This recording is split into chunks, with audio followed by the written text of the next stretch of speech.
দেখো ছাত্ররা, কার্যক্ষমতা শক্তি লাস্ট দিনের ক্লাসে তোমরা যেটা পেয়েছিলে সেটা হচ্ছে কার্যপাঠটা পড়েছিলাম বা বুঝিয়েছিলাম।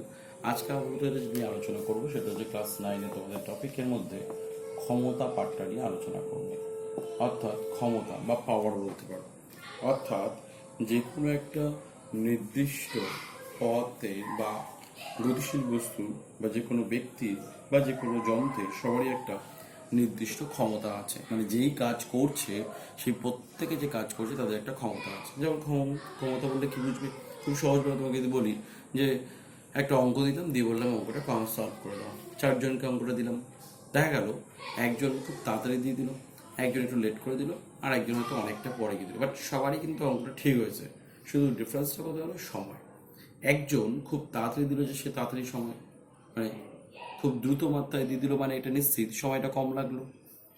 একই কাজ আরেকজনকে হলো অনেকটা বেশি সময় ধরে করলো। তাই এটা নিশ্চিতভাবে বলতে পারো যে যে কোনো বস্তু কার্য করার হার, অর্থাৎ কার্য কতটা করছে সেটা এই সময়ের সাপেক্ষে মাপি, তখন সেটা হয়ে যাচ্ছে ক্ষমতা। কারণ কার্য হয়তো সবাই করতে পারছি, একই কাজ করছি, কিন্তু ক্ষমতা হচ্ছে কতটা সময় নিয়ে করছি। অর্থাৎ ক্ষমতার সহজ এক্সাম্পল হচ্ছে কার্য বাই সময়। অর্থাৎ যদি কার্যকে তুমি সময় দিয়ে ভাগ করে দাও তাহলে যেটা পাবে সেটা হচ্ছে তোমার কাছে ক্ষমতা। তাই সব ক্ষেত্রেই বলা যায় সময়ের সাপেক্ষে কোনো বস্তু কাজ করা হারকে ক্ষমতা বলি। অর্থাৎ একক সময় যে পরিমাণ কার্য হবে সেটি হচ্ছে ক্ষমতা। তাই ক্ষমতা হচ্ছে সবসময় কি, আসলে ক্ষমতা হচ্ছে সময়, আর ক্ষমতার গুণফল হচ্ছে কার্য, বা কার্যকে যদি সময় দিয়ে ভাগ করে দেওয়া যায় তাহলে তুমি যেটা পেতে পারো সেটা হচ্ছে আসলে ক্ষমতা। তাই বলাই যায় ক্ষমতা হচ্ছে কার্য আর সময়ের অনুপাত। তাই অবশ্যই এটা দিয়ে আমরা যেটা বুঝতে পারবো সেটা হচ্ছে ক্ষমতার একটা এককও থাকা উচিত। তাহলে ক্ষমতার একক কী হওয়া উচিত? ক্ষমতার যদি এককগুলো দেখো তাহলে খুব স্বাভাবিকভাবে আমরা যেটা পাবো, কার্যের এককগুলো হয় কি, কার্যের একক আমরা জানি দুটো একক হয়। একটা হচ্ছে সেটা হচ্ছে তোমরা আগের দিনই করেছো বা লাস্ট ক্লাসেও পেয়েছিলে, একটা হচ্ছে জুল আর একটা হচ্ছে আর। তাহলে জুল এটা হচ্ছে এসআই পদ্ধতিতে, আর সময়ের একক একটাই হয়, সেটা হচ্ছে সেকেন্ড। তাহলে অবশ্যই এসআইতে যদি দেখো এসআই এককে, তাহলে এটা জুল পার সেকেন্ড। আর এই জুল পার সেকেন্ডকে আমরা আরেকটা নামেও চিনতে পারি এবং সেটাকে বলা হয় ওয়াট। ওয়াট বলি, ঠিক আছে? Joule per সেকেন্ডটা watt. আর সিরিয়াসে যদি করো তাহলে কি হবে? জুলের জায়গায় যেটা আসবে সেটা হচ্ছে আর্ক। আর্ক পার সেকেন্ড, তাহলে অবশ্যই এটা আসবে হচ্ছে আর্ক পার সেকেন্ড। এটা হচ্ছে আমার কাছে সিজিএস একক। অর্থাৎ দুটো একক পাচ্ছ, একটা হচ্ছে এসআই একক আর একটা হচ্ছে সিজিএস একক। যেখানে ওয়াট এটা হচ্ছে কিন্তু এসআই একককে তুমি দুভাবে বলতে পারো, হয় বলতে পারো স্যার জুল পার সেকেন্ড, অথবা বলতে পারো যেটা সেটা হচ্ছে ওয়াট। যে কোনো একটা, যাহাই জুল পার সেকেন্ড তাহাই কিন্তু ওয়াট। অর্থাৎ এসআই একক হচ্ছে ওয়াট। যদিও আমরা ওয়াট সব ক্ষেত্রে যেটা সেটা ব্যবহার না করে, কিছু ক্ষেত্রে যদি বড় একক হয় বা অনেক বিশাল হয়, তখন আমরা সেটাকে আর একটু ব্যবহারিক কিছু একক ব্যবহার করি, যেমন হচ্ছে কিলো ওয়াট, মেগা ওয়াট, এরকম আমরা ব্যবহার করি। যেমন এদের মধ্যে একটা রিলেশন আছে, রিলেশনগুলো একটু বুঝে নিতে হবে যে ওয়াটের ক্ষেত্রে কি রিলেশন। দেখো কিলো শব্দটা আসছে মানে বুঝতেই পারছো, তাহলে 1 কিলো ওয়াট মানে কি হওয়া উচিত? অবশ্যই 1000 ওয়াট হওয়া উচিত, তাই না? 1 কিলো ওয়াট ইকুয়াল টু তাহলে কি 1000 ওয়াট। কারণ আমাদের ওয়াটের সঙ্গে যে সম্পর্ক এটাই, যে 1 kilo watt is equal to হচ্ছে 1000 ওয়াট। এই জিনিসটা আমরা পাবো, ঠিক আছে?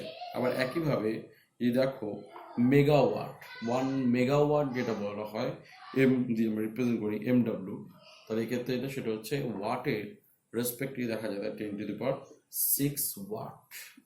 অর্থাৎ আমরা দেখবো অনেক ক্ষেত্রে বিদ্যুতের ক্ষেত্রে শুনেছো বিদ্যুৎ তৈরি করা হচ্ছে, বলা হয় যেটা সেটা হচ্ছে 600 মেগাওয়াট, 300 মেগাওয়াট সম্পন্ন ক্ষমতা সম্পন্ন ইলেকট্রিক, যেটা সেটা হচ্ছে পাওয়ার প্ল্যান্ট বা তড়িৎ, যেটা সেটা হচ্ছে তৈরি করার কারখানা, ঠিক আছে? এই যে ইলেকট্রিক্যাল পাওয়ার প্ল্যান্ট যে বলা হয়, সেগুলো সবটাই কিন্তু এই মেগাওয়াটেই তৈরি করে।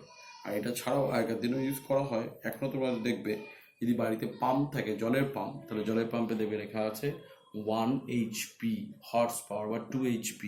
এই এইচপি মানে হচ্ছে হর্স পাওয়ার, যেটা আগেকার দিনে করা হতো ফুট পাউন্ডার, সেটা এখনও চলে, এবং সেটা হচ্ছে 1 HP হচ্ছে 746 ওয়াট।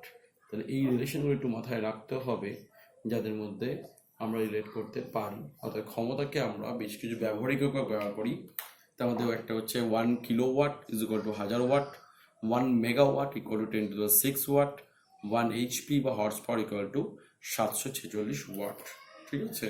আর কার্যে যদি তুমি ইয়েটা বার করো, মাত্রা বার করো, তাহলে কার্যের মাত্রা অবশ্যই এটা পাবে। কার্যের সঙ্গে রিলেট করে ক্ষমতার মাত্রাটাও আমরা বার করতে পারবো। খুব সোজাভাবেই দেখো, ক্ষমতার মাত্রা যদি চাই তাহলে ক্ষমতার মাত্রাটা কি হওয়া উচিত? কার্য বাই সময়। তাহলে কার্য বাই সময়। তাহলে কার্যের মাত্রা কি ছিল তোমরা সকলেই জানো, কার্যের মাত্রা হচ্ছে M L square T to the power -2। আর সময় একক জানি আমরা টি। তাহলে অবশ্যই টিটা যদি উপরে পাঠিয়ে দাও তাহলে কি দাঁড়াবে? আসবে হচ্ছে M L square T to the power -3। তাহলে এটা হচ্ছে আমাদের ক্ষমতার মাত্রা, যেখানে ক্ষমতার মাত্রা দিয়ে আমরা এটা বোঝাতে পারি। তাহলে এই হলো তোমাদের টোটাল কার্য, ক্ষমতা ও শক্তি অংশের মধ্যে ক্ষমতাটা। তাহলে ক্ষমতার জিনিসটা তাহলে ভালো করে বুঝে নাও। যে কোনো বস্তুর কার্য করার সামর্থ্য, সেটাই হচ্ছে তোমার কাছে সময়ের সাপেক্ষে, এটা হচ্ছে ক্ষমতা। অর্থাৎ সময় দিয়ে যদি কার্যটাকে ভাগ করে দেওয়া যায় তাহলে আমরা যেটা পাবো সেটি হচ্ছে তার ক্ষমতা। এই ক্ষমতা আমাদের কাছে এলে সেটা হচ্ছে দুটো একক পেলাম, একটা এসআই একক যেখানে বলছি ওয়াট বা জুল পার সেকেন্ড, আর সিজিএস হচ্ছে আট পার সেকেন্ড। ঠিক আছে। যদিও ওই এককগুলো ছাড়াও ক্ষমতা আরও বেশ কিছু একক পাই, ব্যবহারিক একক, যেমন কিলোওয়াট, মেগাওয়াট, বা যেটা বলা যায় সেটা হচ্ছে হর্স পাওয়ার। এগুলো সবটাই আমরা ব্যবহার পারপাসে ইউজ করি, ডিফারেন্ট পারপাসে ডিফারেন্টভাবে ইউজ করি। যেমন তুমি অনেক সময় দেখবে লাইটের বাল্বের গায়ে লেখা আছে, দেখবে 100 ওয়াট লেখা আছে। মানে 100 ওয়াট মানে কি বুঝবে? একটা বাল্বের গায়ে দেখবে অনেক ক্ষেত্রেই, বা তোমরা দেখেও চলে যেত, টিউবের গায়ে 40 ওয়াট, একটা বাল্বের গায়ে দেখবে 100 ওয়াট লেখা আছে। তার মানে এটা বোঝাচ্ছে 100 ওয়াট শব্দের অর্থ প্রতি সেকেন্ডে, অর্থাৎ 1 সেকেন্ড সময় সে কতটা শক্তি খরচ করছে? প্রায় 100 জুল শক্তি খরচ করে দেয়। ঠিক আছে। তার মানে এটাই মিন করা হচ্ছে যে সে প্রতি সেকেন্ডে, মানে 1 সেকেন্ডে ভাবো 100 জুল শক্তি খরচ করে ফেলে। এটি হচ্ছে তার মানে। যদি এটা 100 এর জায়গায় 200 দেখো, যত বেশি পাওয়ারটা বাড়াবে 100, 200, 300, তাই কি হবে? বোঝাবে সে 1 সেকেন্ডে তত বেশি জুল শক্তি খরচ করে। একই কারণে একটা পাম্পের ক্ষেত্রেও তাই। যদি বলি 1 HP, তাহলে বোঝাচ্ছে 1 সেকেন্ডে সে 746 ওয়াট শক্তি সে খরচ করে দিচ্ছে। তাই এরকম আমাদের বাড়িতে যতগুলো মেশিন চলছে, লাইট বলো, পাখা বলো, ফ্রিজ বলো, ওয়াশিং মেশিন, যা যা আছে সবই কিন্তু এইভাবে ওয়াটেজেই ক্যালকুলেট করা হয়। এবং তার মানে এটাই বোঝায় প্রতি সেকেন্ডে তারা ওই পরিমাণ তড়িৎ খরচ করতে পারে বা খরচ করে ফেলে। যে কারণে তোমার বাড়িতে কী হয়, মাসের শেষে একটা ইলেকট্রিক বিল আসে, ওটাও কিন্তু আসলে তড়িৎ কতটা খরচ হয়েছে সেই তড়িতের খরচের পরিমাণ। তাই বলা যায় আসলে ক্ষমতা হচ্ছে নির্দিষ্ট সময়ের সাপেক্ষে কি পরিমাণ কার্য করা হয়েছে সেই পরিমাণকেই আমরা ক্ষমতা দিয়ে বোঝাতে পারি। ঠিক আছে। ওকে, তোমরা এই পার্টটা একটু ভালো করে স্টাডি করো, কোথাও অসুবিধা হলে আমাকে বলবে। Good bye student.